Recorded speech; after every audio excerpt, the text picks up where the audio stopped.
Croatia had been on our travel list for years. Like many first-time travelers, we headed straight to Dubrovnik. But after exploring Croatia's two best-known coastal cities, my opinion changed. If I ever return, I'll start in Split. And here's why. Depending on the season, Split often has better flight connections from around Europe. We traveled between the two cities by road, and the mesmerizing Adriatic coastline made the journey worthwhile. Ferries and flights are also good options, but driving lets you appreciate just how beautiful this coastline really is.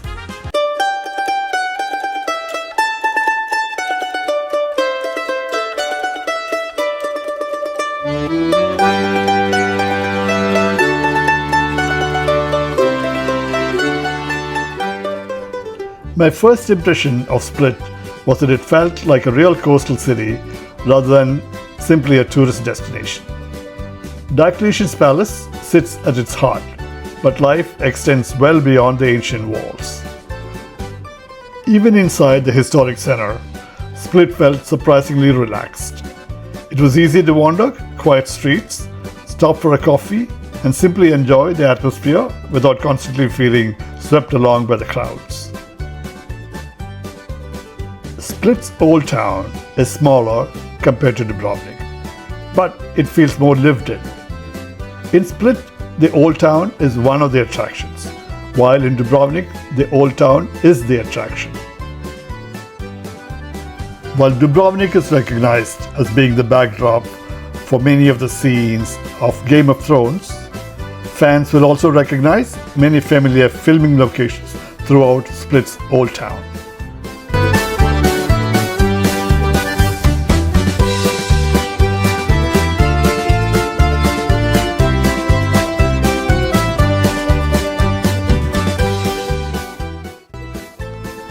Beyond the old town, Split has plenty to keep you busy.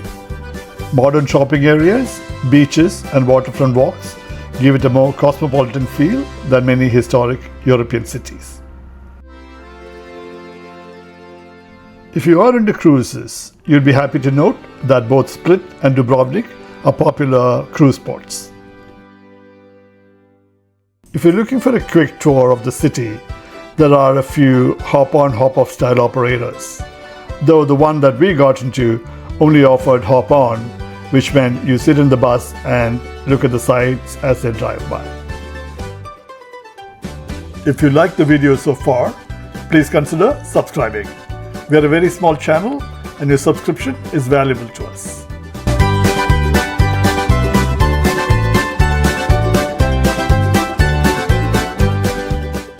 Along the Riva promenade, locals and visitors gather at waterfront cafés, while shops, restaurants and beaches give the city an energy that continues long after you've left the old town.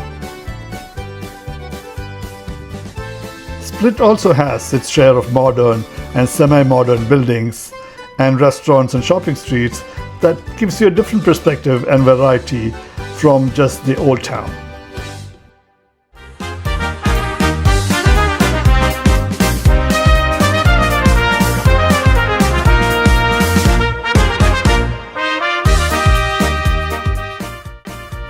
Food was another surprise. Whether we were in Split or Dubrovnik, the menus reflected Croatia's Mediterranean roots. Fresh seafood was everywhere, alongside excellent pizzas, pasta, and of course, plenty of gelato for an evening stroll along the waterfront. If you have time, check out Basta restaurant along the Riva for some good pizza and wines. And if you're looking for something more local, you can find cevapis in many local restaurants.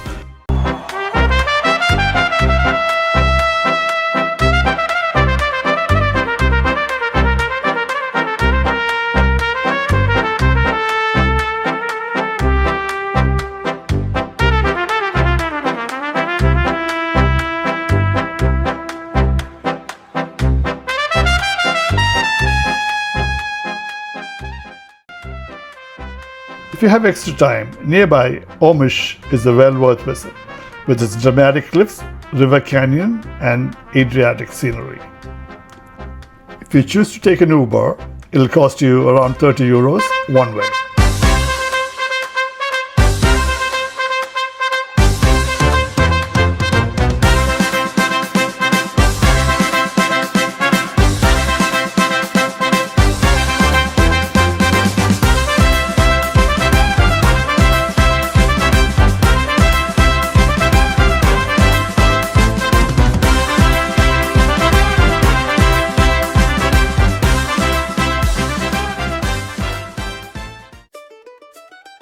Croatia's sporting heritage is also evident here, adding another layer to the city's identity. If you follow tennis, you may be interested to know that some of the tennis greats like Goran Ivanisevic and Marin Cilic trained here in Split. We stayed at Hotel Cornero, just a short walk from the old town, making it an excellent base for exploring. The hotel's rooftop bar and restaurant perhaps has the best views of the city. Split is a kind of city you can happily settle into for several days, but no first trip to Croatia would be complete without seeing Dubrovnik. So with Split behind us, it's time to continue south to Croatia's most famous destination, Dubrovnik. Nothing really prepares you for your first view of Dubrovnik. Massive stone walls rise directly from the Adriatic, creating one of Europe's most recognizable skylines. It's immediately obvious why the city appears on so many travel bucket lists.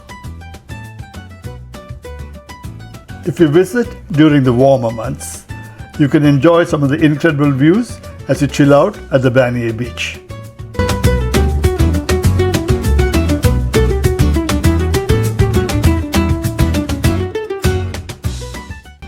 Entering through Pile Gate, you're immediately transported into another era. The thick stone walls and medieval architecture create a remarkable sense of arrival that few cities can match.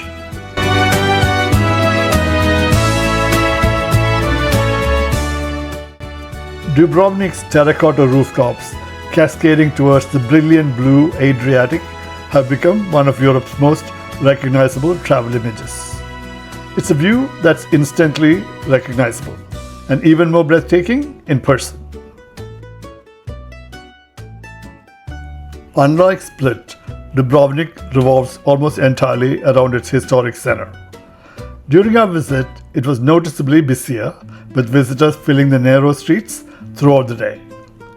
That's hardly surprising, considering how famous the city has become.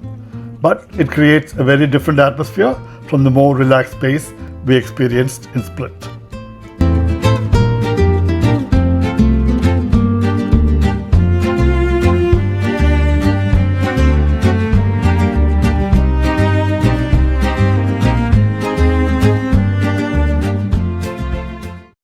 As mentioned earlier, Dubrovnik's old town is significantly bigger than Split's. You'll find a number of restaurants and stores selling trinkets, souvenirs, and other tourist-focused wares. While the main street attracts most visitors, some of Dubrovnik's best moments are found just a few steps away. Quiet staircases, shaded alleyways, and tiny cafes tucked between centuries-old stone buildings.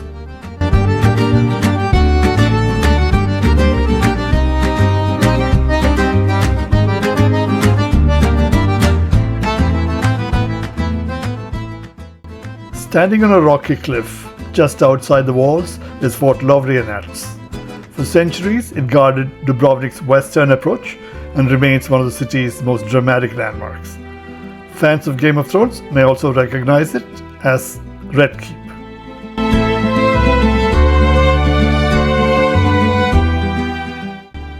There are a few climbs along the route, especially during the warmer months. But taking your time is part of the experience. Every staircase rewards you with another panoramic view over the city and the sea.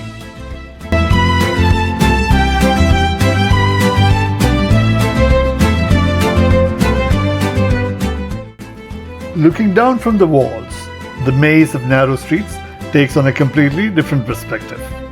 What feels busy at street level suddenly becomes an intricate patchwork of history, architecture, and daily life. Built between the 12th and 17th centuries, Dubrovnik's city walls have protected the city for hundreds of years and remain one of the most complete medieval defense systems in Europe.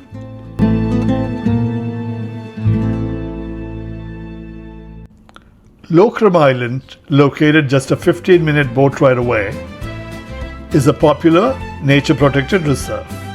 It features a saltwater lake, a botanical garden, and historic Benedictine monastery ruins.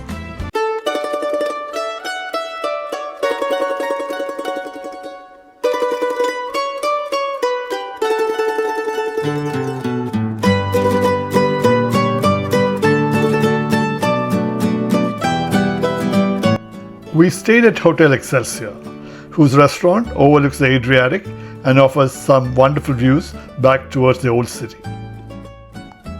And finally, beautiful Montenegro is also close enough to make an easy day trip if you're spending several days here. Dubrovnik absolutely lived up to its reputation. It's one of those places that every traveler should experience at least once. Few cities combine history, architecture and natural beauty quite so dramatically. But if I ever had to go back to Croatia, I'll go to Split. Thanks for watching.